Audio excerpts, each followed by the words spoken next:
Assalamualaikum warahmatullahi wabarakatuh. Apa kabar Anda pendengar dan juga pemirsa dimanapun berada? Senang sekali tentunya pagi hari ini Alan Albana bisa menyapa Anda, membersamai Anda di program Mutiara Pagi RRI Bandung. Dan pagi hari ini kita akan membahas bagaimana kita meningkatkan semangat mencari ilmu.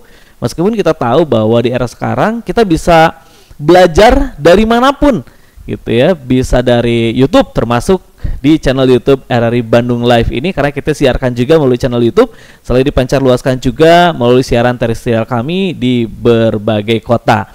Dan kita pun juga bisa bagaimana dalam proses belajar melalui berbagai platform gitu. Ada website, ada YouTube sekarang, ada Instagram, ada TikTok dan lain sebagainya, tergantung Anda akan memilih yang mana. Namun Anda pun juga bisa mencari sebuah pilihan untuk belajar langsung ke majelis taklim. Terkait mengenai topik kita, bagaimana meningkatkan semangat mencari ilmu, kita sudah hadir, ada narasumber Ustadz Saiful Jafar Siddiq Eshum MPD di studio. Assalamualaikum warahmatullahi wabarakatuh. Waalaikumsalam warahmatullahi wabarakatuh. Gimana Ustadz, sehat hari ini? Sehat, alhamdulillah.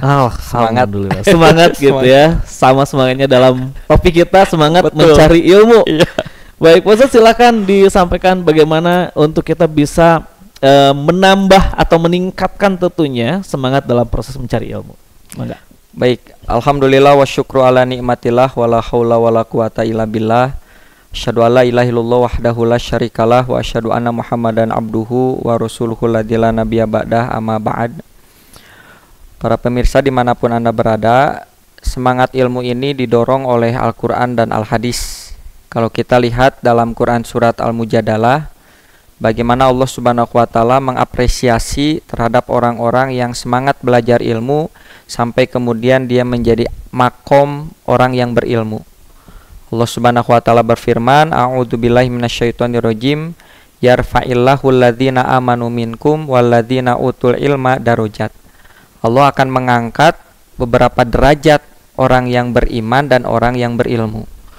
Kalau kita lihat tafsir dari ayat ini, berdasarkan komentar para ulama, diantaranya Ibnu Hajar al-Asqalani, beliau mengatakan ayat ini adalah bermaksud yarfa'illahul mu'minal alima ala ghairil mu'minil alimi.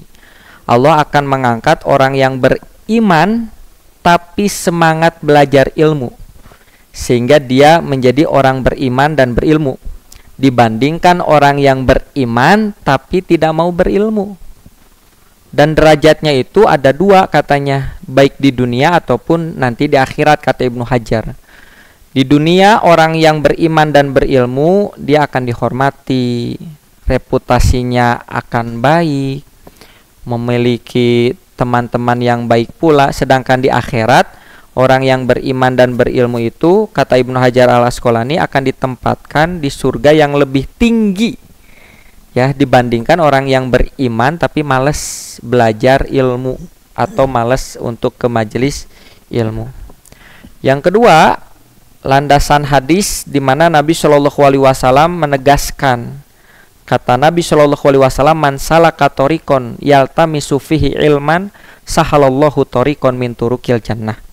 Barang siapa yang menempuh satu jalan, lalu dia menempuh jalan itu untuk tolabul ilmi, belajar ilmu, maka oleh Allah akan sahalallahu tariqon min turukil jannah, akan dimudahkan jalan-jalan menuju surga. Tidak sampai di sana, bahkan kata Nabi, wa innal malaikata latadau ajnihataha ridon litolibil ilmi. Malaikat pun akan hinggap menaungi orang-orang yang duduk di majelis ilmu, orang yang belajar ilmu. Bahkan Nabi juga meneruskan, wa innal alima la yastaghfiru lahu man fis samawati wa man fil ard wal hitanu fil jawfil ma. Orang yang berilmu itu orang yang belajar ilmu sehingga dia faqih, paham terhadap ilmu agama, maka akan diminta ampunkan, akan diistighfarkan oleh makhluk langit, makhluk bumi, bahkan makhluk yang ada dalam air sekalipun.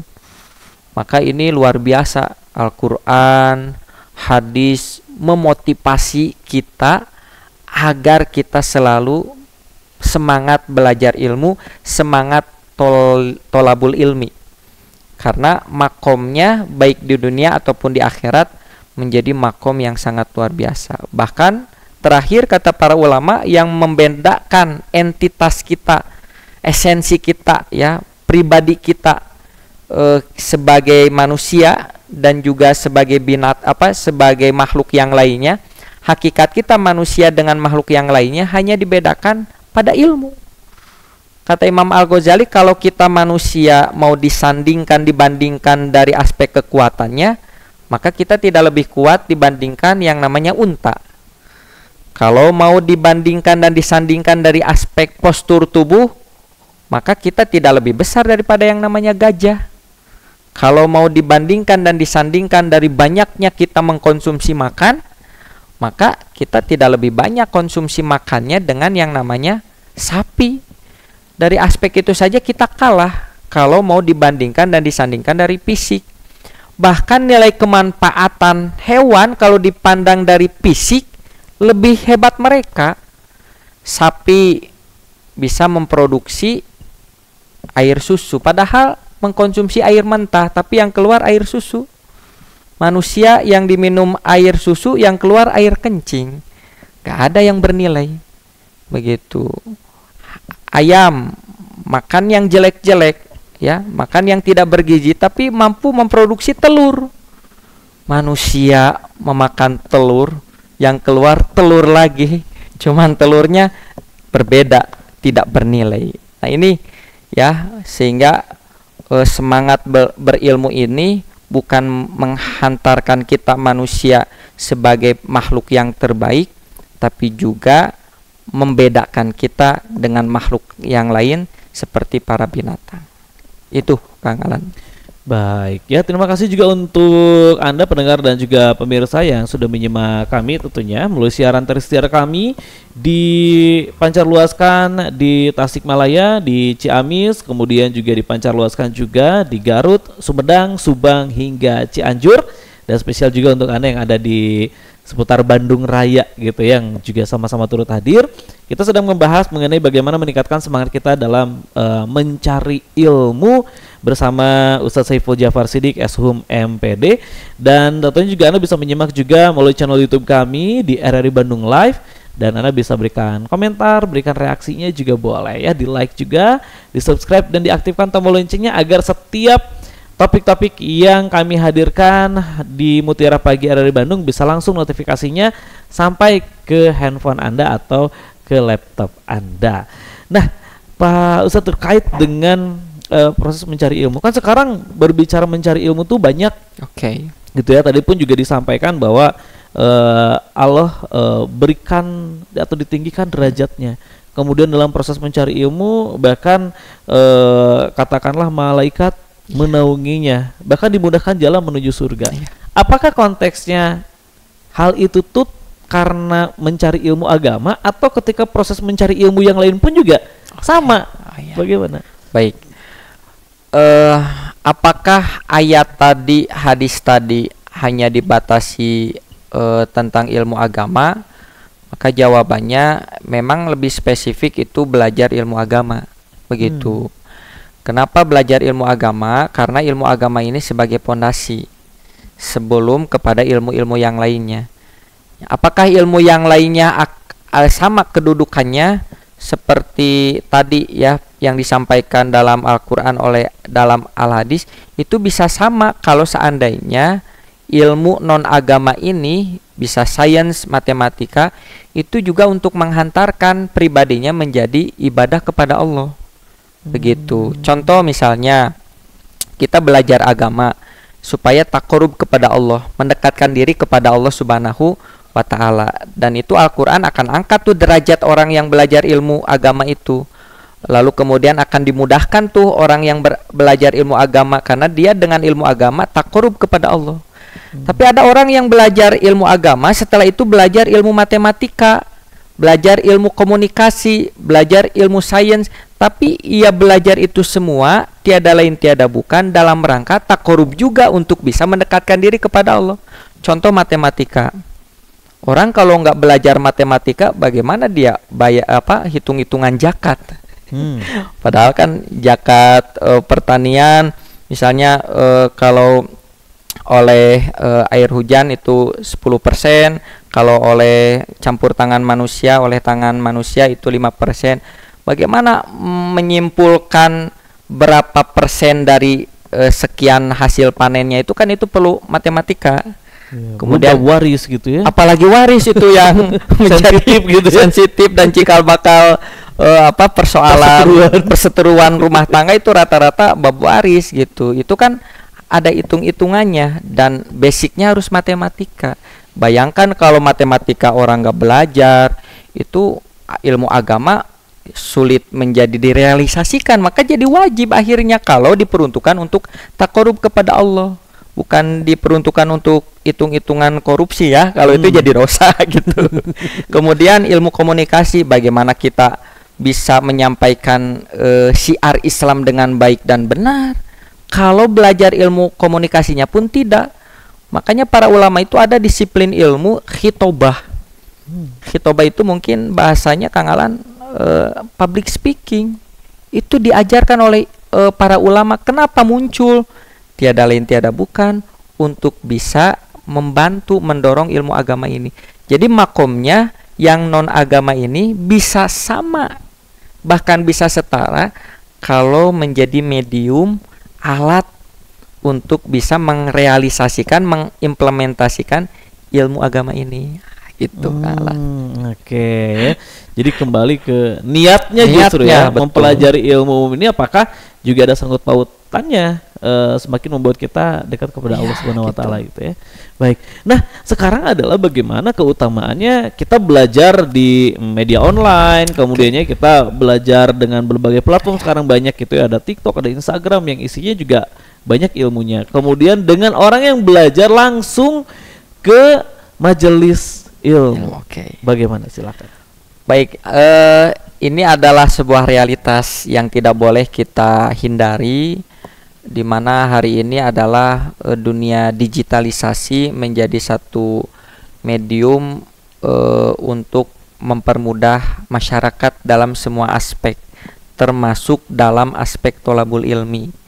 Yang dulu mungkin para ulama itu Kang Alan kalau mau mencari hadis, mencari ilmu tholabul ilmi atau mau talaki berjumpa dengan para ulama itu harus ada rihlah perjalanan antar negara. Imam Syafi'i itu kan lahirnya di Gaza ya, di Palestina, tapi beliau harus ke Kairo, harus kemudian ke Hijaz, ke Syam, ke Palestina lagi, itu hanya untuk belajar ilmu agama gitu. Sedangkan hari ini dengan adanya digitalisasi, orang nggak usah ke Mekah bisa mendengarkan syekh yang sedang ceramah di Mekah. Orang nggak usah ke Palestina tapi sudah bisa mendengarkan bagaimana ilmu-ilmu agama yang disebarluaskan di Palestina. Orang nggak mesti ke Madinah, orang nggak mesti ke Kairo, cukup dengan berdiam diri di YouTube, maka ilmu sudah ada. Orang nggak usah jauh-jauh misalnya cari ke Masjid Agung begitu ya, atau ke majelis ilmu yang jauh, tinggal duduk ya tertib, lalu kemudian buka YouTube RRI Bandung, udah semuanya sudah menjadi medium untuk memudahkan orang bisa tholabul ilmi. Nah, persoalannya Kang Alan, spirit belajar ilmu ini dengan ada kemudahan ini apakah meningkat atau malah menurun?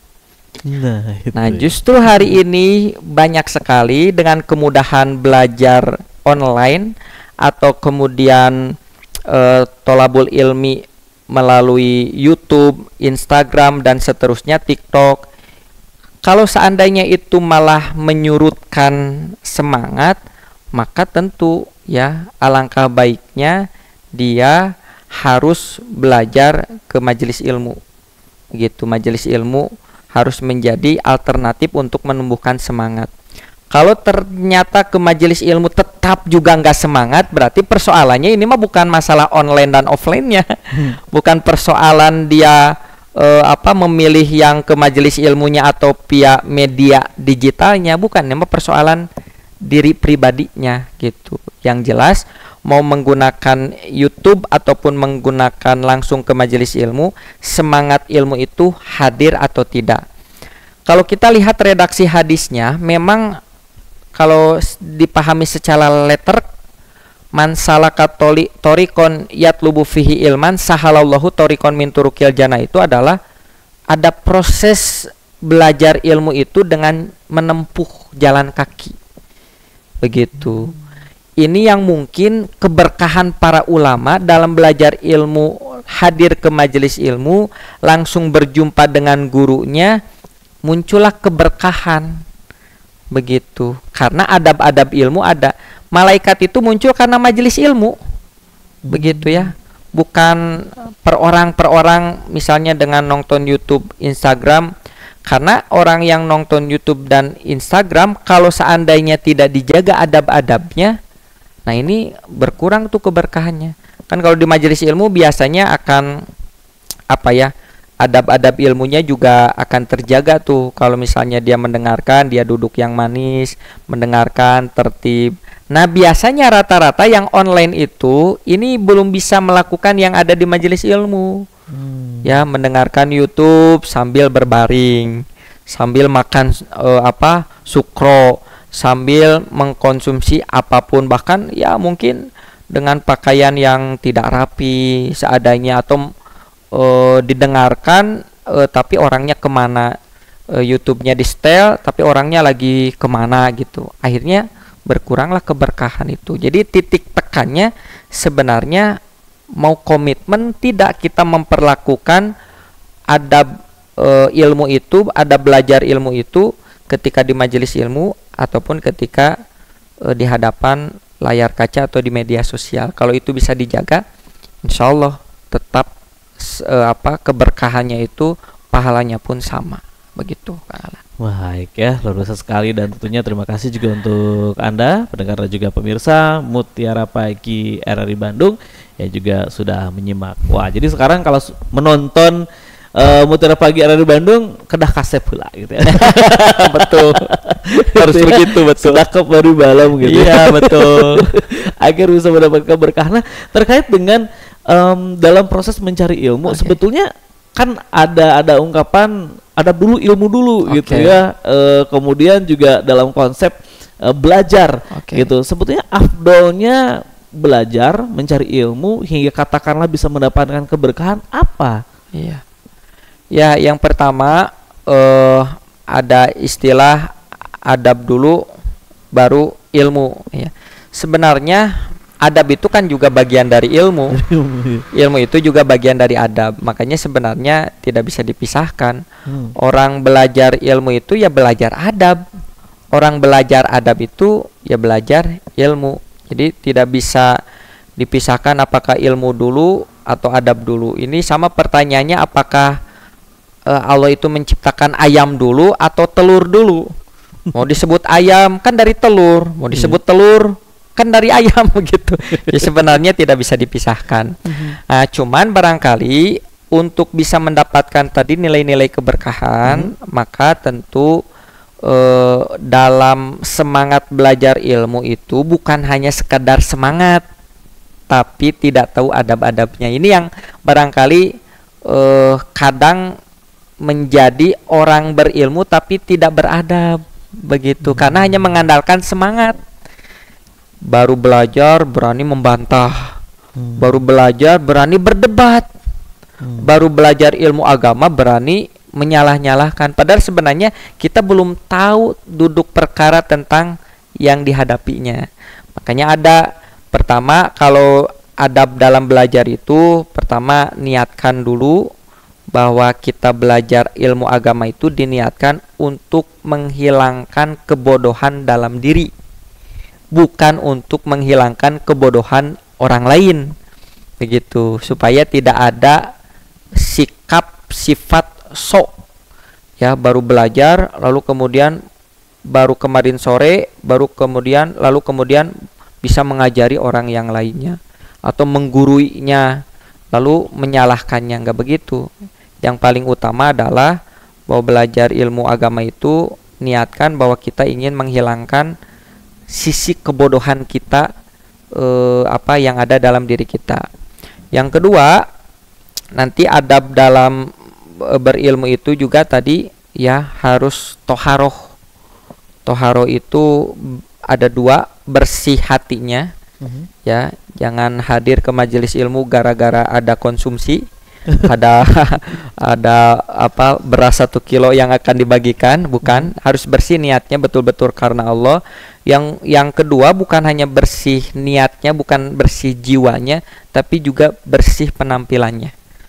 Makanya Imam Malik itu, Kang Alan, kalau belajar itu mandi dulu, pakai sorban. Kalau dulu mungkin sorban, sekarang kopiatus pakai jas, lalu kemudian pakai wewangian, ya, kayak mau ke acara resmi gitu. Kalau hari ini mungkin kayak mau kayak ke undangan gitu. Nah, itu juga harus diperhatikan karena itu para ulama melakukan itu untuk mendapatkan keberkahan gitu. Jangan belajar ilmu agama itu bangun tidur, nggak mandi, nggak gosok gigi, the kill of the kucel begitu. Malaikat pun kan menjadi malas untuk bisa mendekati orang yang, mohon maaf, penampilannya lusuh, kemudian tidak wangi gitu. Jadi kebersihan ini juga harus diperhatikan sebagai tolabul ilmi. Makanya bagus tuh kalau ibu-ibu suka pakai seragam, ya, seragam yang bagus, itu bagus, harus didukung seperti itu. Itu adalah bentuk bahwa kita menghargai ilmu begitu. Bapak-bapak jangan kalah dengan ibu-ibu, ya, pakai kaos oblong, belakangnya tulisan tengkorak, tulisannya go to hell. Gimana ini ke majelis ilmu pakai gambar tengkorak, tulisannya go to hell? Tentu harus pakaian yang rapi, pakaian yang bersih begitu. Gitu. Ya. Dan tentunya juga terima kasih juga untuk Anda pendengar dan juga pemirsa yang sudah menyimak Mutiara Pagi RRI Bandung. Terakhir mungkin Kang Ustadz boleh disampaikan dalam proses meningkatkan kita untuk bisa terus semangat mencari ilmu, hal apa saja yang perlu diperhatikan? Ya, pertama yang harus diperhatikan itu adalah menjaga ritme semangat. Gitu ya. Kadang belajar ilmu itu semangat di awal, di tengah mulai memudar, di akhir mundur teratur. Ini yang kemudian kita tidak inginkan. Makanya dulu para ulama itu ada istilah rihlatul ilmi. Rihla itu kan di kita diasumsikan, dipersepsikan ke gunung, rihlate, ke Pangandaran, ke pantai. Rihla liburan, itu liburan gitu, berlibur. Rihla itu, kalau para ulama itu rihla itu disandarkan dengan ilmu. Artinya kalau kita sedang merasa jenuh, sedang merasa malas, maka harus bisa keluar dari zona tersebut. Misalnya kita tolabul ilmi itu di Bandung aja terus, ya, atau misalnya di tempat daerah kita saja terus. Boleh tuh untuk meningkatkan semangat belajar ilmu lagi, mungkin sambil touring, berangkat ke satu daerah bareng-bareng bersama teman, bersama asatid. Di sana ada kajian dengan nuansa suasana yang happy, menyenangkan, suasana yang menggembirakan. Itu diantara bagaimana kita mampu menjaga tadi ritme semangat begitu. Yang kedua, belajar ilmu harus tadarruj atau step by step gitu ya. Kalau baca buku, ya, kalau dalam ilmu itu baca buku jangan langsung yang tebal-tebal, yang tipis-tipis dulu. Demikian juga kalau belajar ilmu agama jangan yang dulu yang berat-berat dulu, yang ringan-ringan dulu. Hindari tuh belajar yang ada ikhtilafnya, ada perselisihan pendapatnya, karena itu yang akan menyebabkan resistensi, menyebabkan keretakan sosial. Sudah punya bestie 20 tahun tapi duduk di majelis ilmu yang sama, cuman beda pemahaman, jadi retak gara-gara tadi, ya, sisi ikhtilafnya, sisi perbedaannya diruncingkan. Padahal bagi yang pemula, hindari dulu perdebatan, perbedaan itu. Yang penting paham dulu kita. Kalau ada perbedaan perbedaan pendapat atau ikhtilaf, itu hindarkan dulu. Kata para ulama, al-khuruj minal ikhtilaf mustahab. Keluar dari perselisihan dalam kondisi tadi, ya, pemula, mustahab, itu sangat dianjurkan. Kecuali yang sudah dewasa, sudah punya wawasan ilmu yang luas, kalaupun berbeda pendapat, ikhtilaf, itu akan menjadi hikmah. karena sudah dewasa, bekalnya sudah banyak. Kalaupun beda, malah saling menambah ilmu, saling menghargai. Nah, begitu Kang Alan, 3 poin itu yang harus diperhatikan.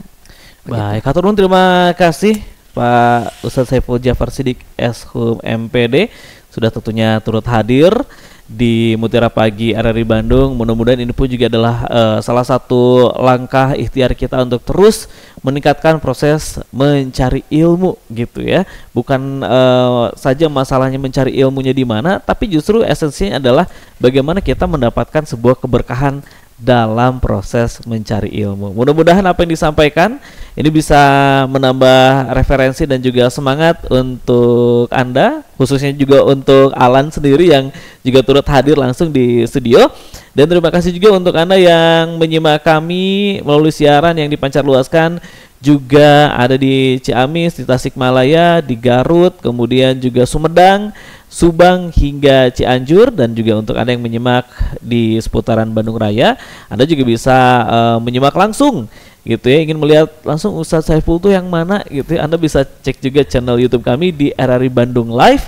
Jadi Anda pun juga boleh subscribe, berikan komentarnya, berikan reaksinya, dan juga jangan lupa diaktifkan tombol loncengnya agar setiap kami posting berbagai topik-topik di Mutiara Pagi RRI Bandung, notifikasinya bisa langsung ke handphone Anda atau ke laptop Anda. Dan itu saja yang tentunya kami hadirkan untuk Anda, mudah-mudahan bisa menambah semangat dan referensi. Saya Alan Albana pamit undur diri dari ruang dengar Anda. Terima kasih. Assalamualaikum warahmatullahi wabarakatuh.